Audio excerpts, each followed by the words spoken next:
How's it going, guys? Mac here, and today we are going to be finally, after, 9 to 10 to 11, I don't know at this point, months after releasing What If Goku Was Born with God Ki Part 1, we're going to be finally following it up with What If Goku Was Born with God Ki Part 2.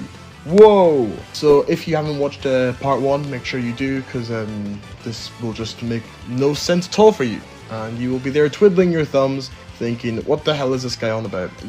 That sounded cringy as fuck. But anyway, if you are new here, go ahead and subscribe. And if you enjoy this content, make sure to leave a like and let me know how I can improve or whatever. Anyway, we left off in part 1 with the Saiyan family just touching down on Earth soil. The pod opens up and the family breathe in natural, non-artificial air for the first time in over a year. The Saiyan couple take to the skies, leaving their child in the pod, and they embrace, knowing that they are safe. They look over the area from above, searching for any sign of life, without scouters of course, until eventually, Gine spots a little house off in the distance, roughly half a mile from where they are now.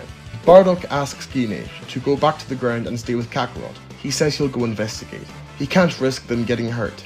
He doesn't know if the inhabitants of this world are hostile or not, and they might not take kindly to visitors from another world. Bardock flies over to the cottage, bangs on the door and waits for the owner to open the door. The door opens and out walks a small, kind-looking old man. Initially, Bardock was going to just take out whoever was living in the cottage, but not only seeing that it's just some harmless old man living alone, but also because he hopes to give a life of peace to his son, away from the life of destruction he himself grew into. So he treats the old man with kindness.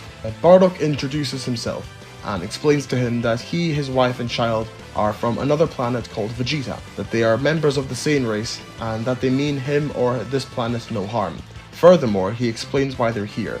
He tells the old man, whom introduces himself as Son Gohan, that his infant son was born with unique abilities, and if the king of their world found out about their son, he'd either be sent away to a faraway world, as he's heard he's done that before, or used as a weapon, or worse, turned into something he's not. Hearing all of this, the old man has a few questions. He doesn't quite believe the stranger. Well, if some guy walked up to your door claiming to be an alien, with a kid who has some weird abilities, you'd have a few questions yourself, right? Well, I mean, hopefully you would. I'd worry for you if you didn't.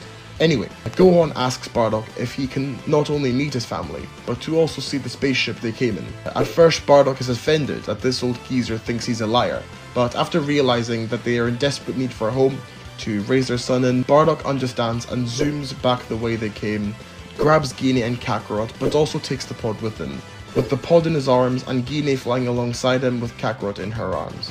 Bardock says he hopes that Gohan can believe him now, as they could really use the help. And after much consideration, evaluating the story, and from the kindness of his heart, the old man opens his home up to the family, and they can't thank him enough. The Saiyan couple say that they will hunt for food and gather necessary supplies as a token of their gratitude, and Gohan says that he is very thankful. Over the course of the next 2 years, the Saiyan family live peacefully in the mountains with Gohan, so by this time Kakarot is around 3 years old.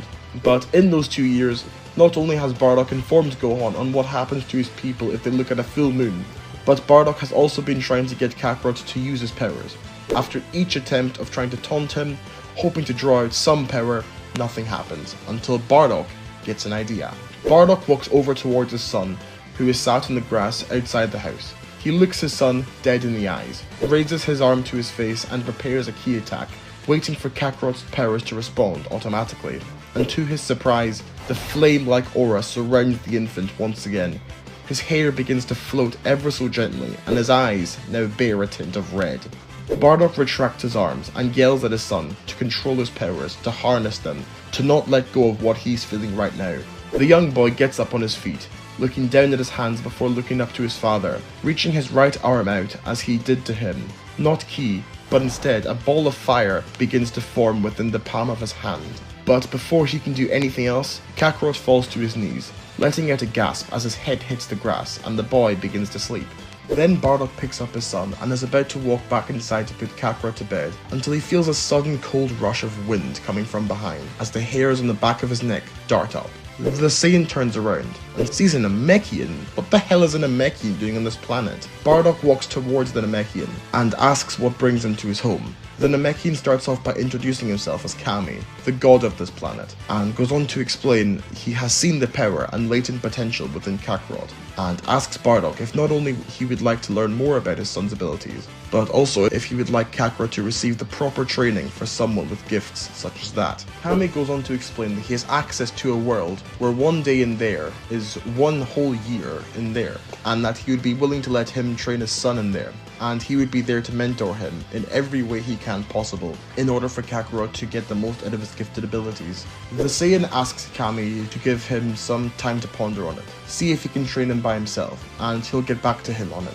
The Namekian nods his head, and before Bardock can lean in for a handshake, the god seemingly vanishes into thin air. But one day, while Bardock goes out hunting for the family's meal for the evening, he sees 3 shooting stars passing by in broad daylight. That can't be right, can it? But then, a cold, sinister chill runs down his spine. Those weren't shooting stars. Those stars carried a sound which was all too familiar to him, a familiar hum. Those were Frieza Force space pods, and as soon as the memories flood back, the ground rumbles, followed by a loud, thunderous explosion. The Saiyan darts back towards the house, sweat dripping down the side of his face from fear. He bursts through the door, telling Gohan that whatever happens to him within the next 30 minutes, he must keep his wife and child safe. He couldn't face telling this to Gine, as he didn't want her to panic. He explains to Gohan that soldiers from the army he used to work for have come for him, and he needs to face them, but he doesn't know if he'll come back. With tears in his eyes, he thanks Gohan for his hospitality over the last couple of years, and to tell his wife and son that he always has and forever will love them with all of his heart. Gohan puts a hand on Bardock's shoulder, telling him that he will take his family in as if they were his own, train Kakarot as if he were his own son, but followed by saying to Bardock that he hopes it doesn't come to that, and that he has faith that Bardock will return home safely and live to see his boy grow up. He thanks Gohan as he then departs. Bardock flies to where he can sense the invaders' key, and when he senses them shortly before seeing them, he falls to the ground, getting in a fighting position. Bardock yells at the invaders, asking who they are and what they want, all without seeing their faces, but when the smoke clears, he sees his eldest son, Raditz, Prince Vegeta, and Nappa.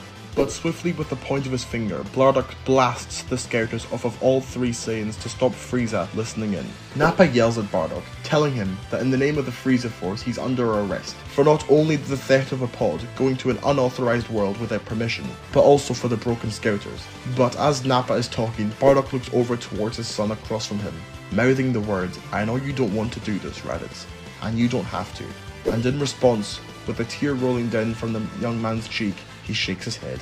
Nappa charges towards Bardock, and with all of his might, throws his right arm towards Bardock. But Bardock catches it with his left, and retorts with a punch to the gut with his right, then turning it into a one-handed blast, blasting a hole through the Saiyan's gut. Nappa coughs up blood, holding his chest in agony before falling to his knees, lifeless. After this, Bardock tells Raditz to go look for a small cottage. It's around half a mile away, if that. He'll find his mother and brother there. Raditz flies away. Then Bardock's eyes dart towards the prince. The kind-hearted part of him wants to spare him and try to make him change his ways and become an ally, but his sane blood takes over. He can't let this brat ruin what they've got going on this planet by reporting to Frieza as to what's going on. This is his new home, a place to start over, a place to not only raise Kakarot, but Raditz too.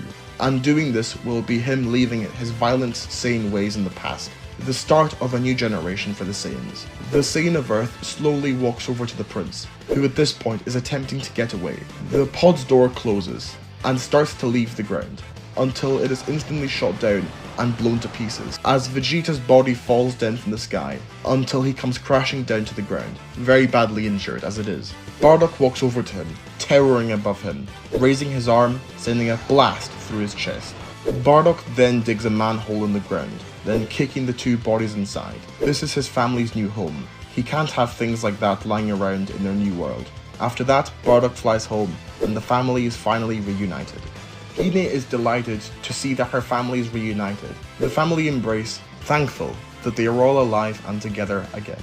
Now with Raditz living with them, the same family live in peace for the next 3 years, until one morning, Raditz hears a knock at the door, opens the door to see a very attractive young woman with blue hair, looking around the same age as himself. The girl introduces herself as Bulma, and explains that she's on a hunt for the 7 Dragon Balls, said to grant any wish imaginable when gathered together, and her radar is telling her that there's one here. Raditz asks Bulma to wait a minute. He goes back inside, asks Gohan if he owns such a thing as a Dragon Ball, and Gohan says that he thinks he might have what he's after, as he tells him to look in the drawer in his bedroom, and to Raditz's luck, he finds an orange ball with 4 red stars in it. This may well be what Bulma's after.